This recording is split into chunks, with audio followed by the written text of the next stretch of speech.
Bonjour, petite vidéo pour vous présenter la nouvelle EasyBox hors série, la box créative Labyrinthe. L'idée est de créer une carte dans laquelle un élément va se promener grâce à une découpe d'ice que nous allons faire sur la carte.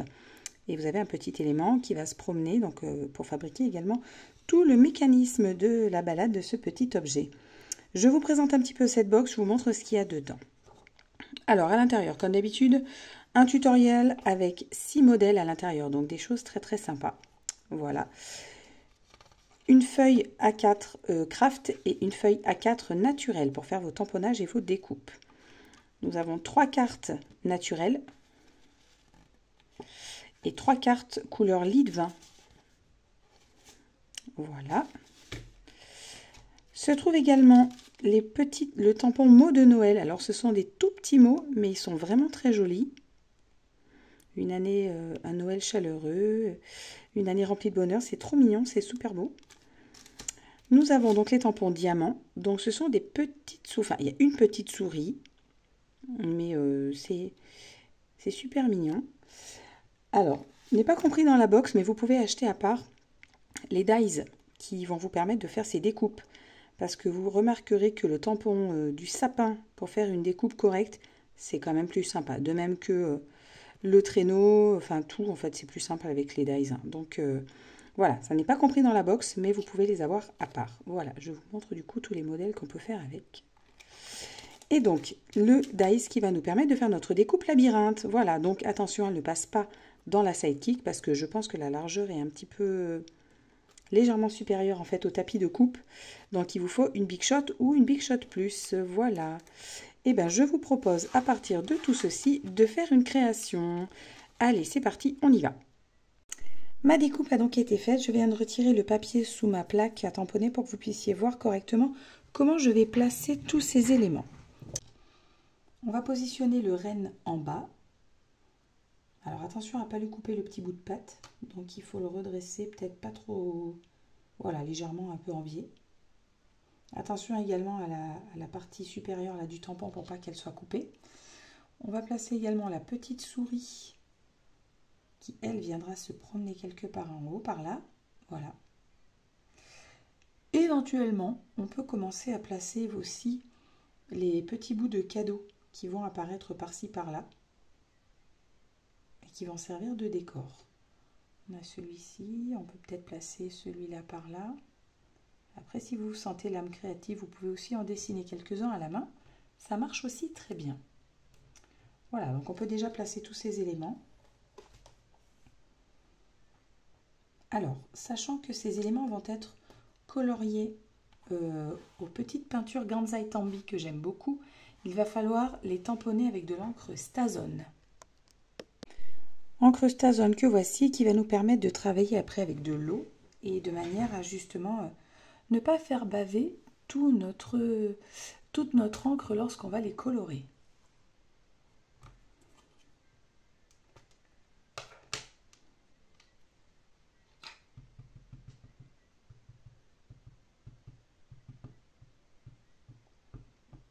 Vous allez vite remarquer la finesse de ces dessins, je les trouve extrêmement bien faits.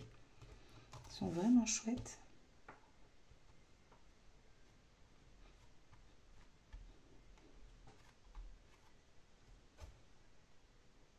Impeccable. Parfait. Donc vous avez remarqué, ils sont tout fins et tout délicats, mais en un seul passage, ça suffit largement.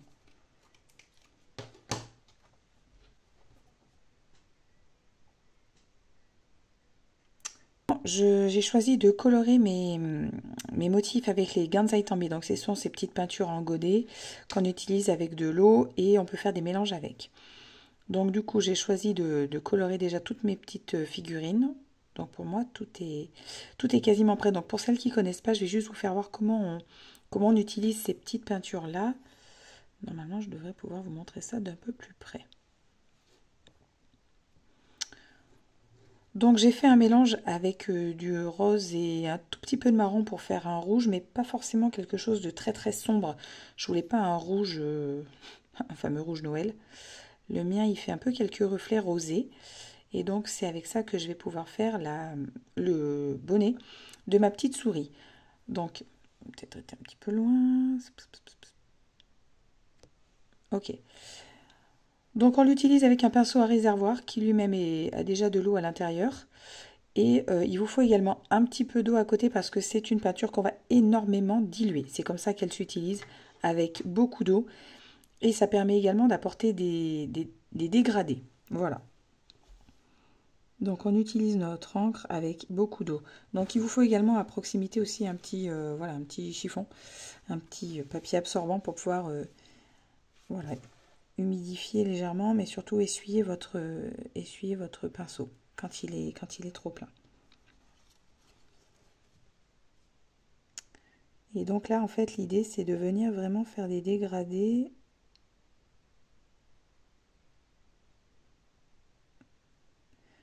Notamment grâce à la pointe extrêmement fine de mon pinceau.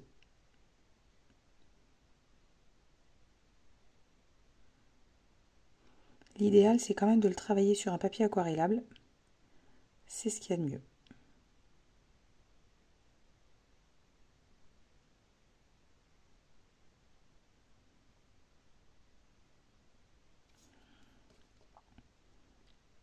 Voilà. Donc là, toute ma petite souris est colorée. Les cadeaux également.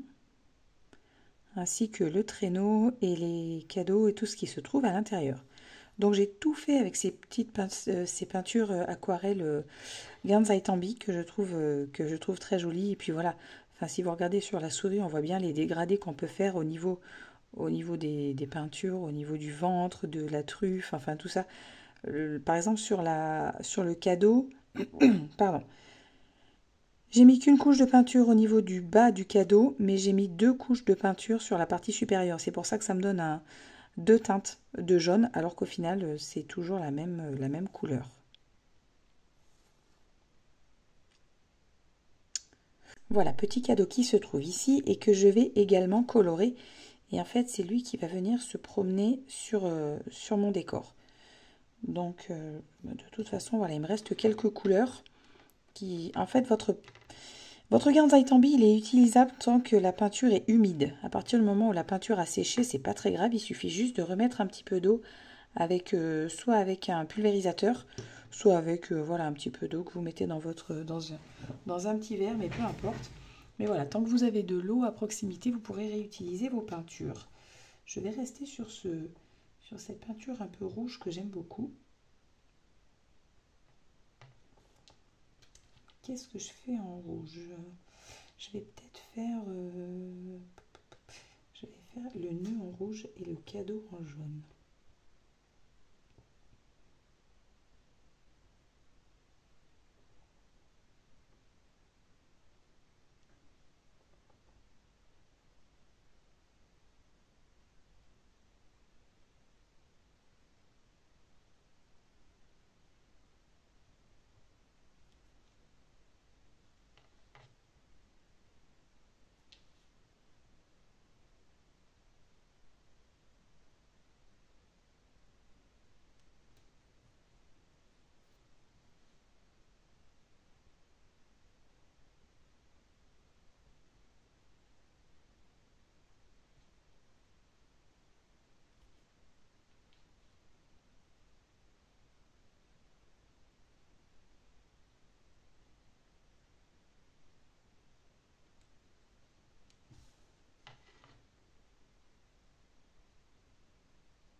Voici mon cadeau qui est donc à présent terminé et coloré. Vous avez remarqué que j'ai rajouté de la couleur volontairement à l'intérieur du nœud, donc c'est ce qui va créer mon dégradé. Alors on le voit mieux quand je le mets comme ça en fait. Voilà, donc c'est ce qui fait le côté ombré à l'intérieur. Même chose en fait au niveau du couvercle du cadeau. Et du coup j'ai juste réactivé cette couleur là, donc ma couleur marron qui m'a permis de faire mon petit renne. Voilà, donc c'est ce marron là qui avait séché. Et en fait, j'ai juste, je ne sais pas si vous avez fait attention, j'ai juste mis de l'eau sur mon pinceau et je suis venue remettre de l'eau là-dessus. C'est ce qui a permis de réhumidifier la peinture. Tout simplement. J'ai rien rajouté, juste de l'eau. Donc mon cadeau est terminé. Et vous avez remarqué, je mets les doigts dessus tout de suite, c'est sec, il n'y a pas de souci. Donc lui, il est coloré. Le reste de ma planche l'est également. Donc là, maintenant, on va pouvoir passer au montage de la carte. Bien, maintenant que votre dessin et votre déco est prête et que vous avez tout mis en couleur, on va passer à la partie mise en 3D, c'est-à-dire que vous aurez besoin d'un rouleau de mousse 3D. Pour celles qui ont, c'est plus simple, il vous faudrait une page A4 de mousse 3D. Pour ma part, je n'en ai pas, je n'en ai plus. Donc je vais utiliser un rouleau comme celui-ci. Et en fait, on va monter tout notre décor sur mousse 3D.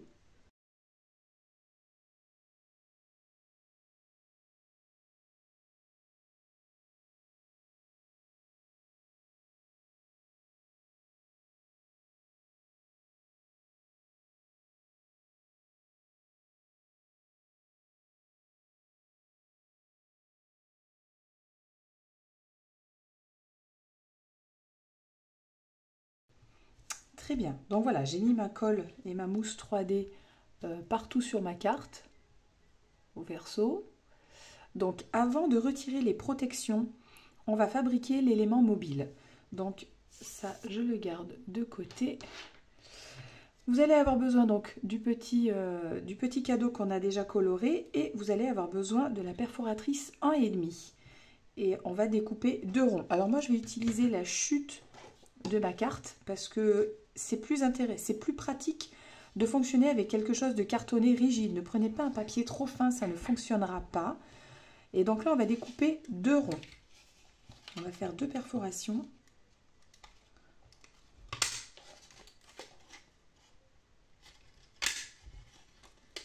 Voilà. Si vous n'avez pas la petite perforatrice à 1,5, vous pouvez utiliser une pièce de 1 centime. Alors, moi, j'aime moins fonctionner avec une pièce de 1 centime parce que je la trouve trop lourde. Je suis moins fan. Donc, l'idée, en fait, voilà, c'est parce que c'est le même diamètre. Donc, mieux vaut utiliser, je vous conseille prestement d'utiliser deux petits ronds qu'on va coller l'un sur l'autre. Et donc, pas une pièce de 1 centime parce que, voilà, vous risquez de vous retrouver avec un élément qui va être trop lourd et quand on va redresser la carte, l'élément va tomber parce que le poids de la pièce, en fait, va le faire dégringoler. Ce qui en soi est dommage. Donc, on colle ces 2 éléments l'un sur l'autre, ce qui va leur donner également plus de tenue. On est déjà sur un carton un petit peu rigide, et là, en fait, le fait de pouvoir le doubler, on va lui donner encore plus de solidité et plus de tenue. Voilà. Donc, mon petit élément est prêt. Et maintenant, sur celui-ci, je vais venir coller 2 carrés de mousse 3D. Donc 2 épaisseurs, 2 hauteurs.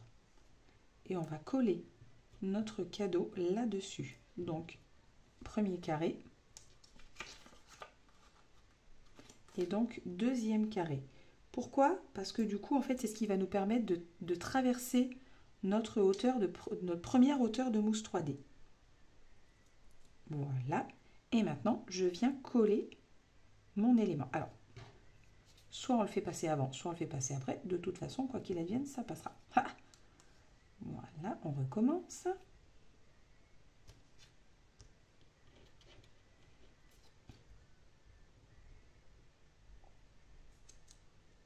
Donc là, on appuie bien.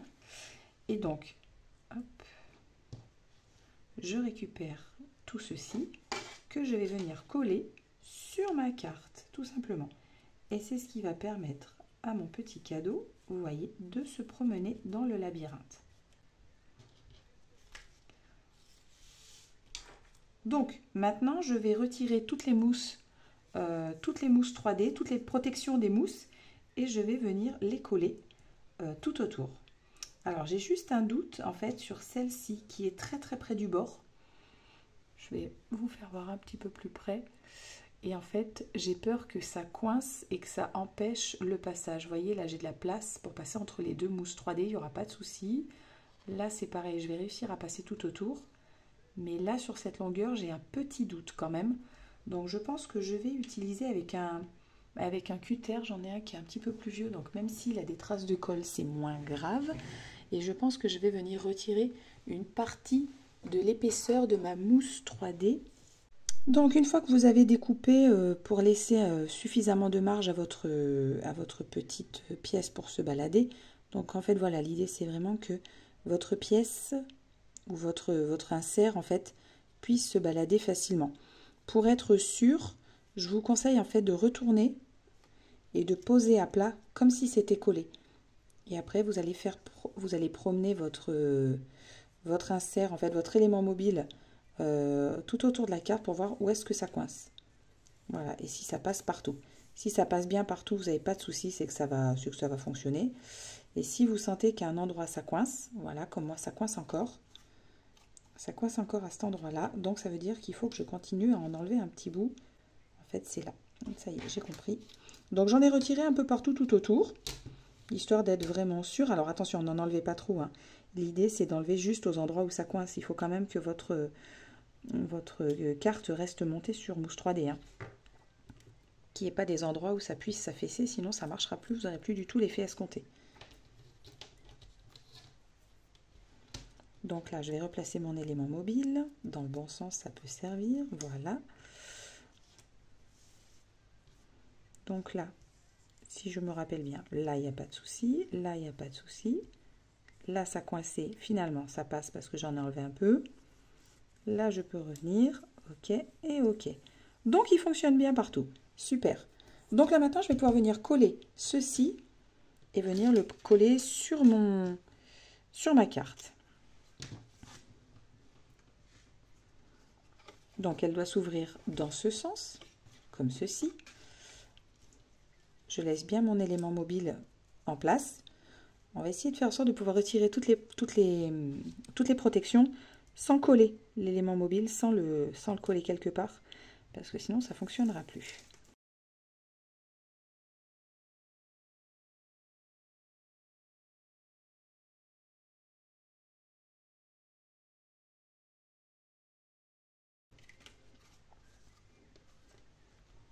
Donc là, on appuie de manière uniforme partout. N'ayez pas peur d'écraser. Votre petit élément mobile, de toute façon, s'écrasera de la même manière. Si vous avez une plaque, soit la plaque à tamponner, soit une plaque, voilà, on n'hésite pas. Ça permet d'aplatir bien de manière bien uniforme sur toute la longueur de la carte. Voilà. Voici notre carte avec l'élément mobile qui peut vraiment se promener partout et tout autour, voilà, de manière facile et sans problème. Il nous reste à coller la petite étiquette. Alors même chose, soit vous la collez sur mousse 3D ou pas, c'est vraiment ça, c'est vraiment à vous de voir. Je vais venir la coller comme ceci. Je fais attention à la petite queue de ma souris pour pas la lui couper, ça serait dommage. D'ailleurs, je vois qu'il me reste un tout petit bout que mon cutter n'a pas coupé correctement.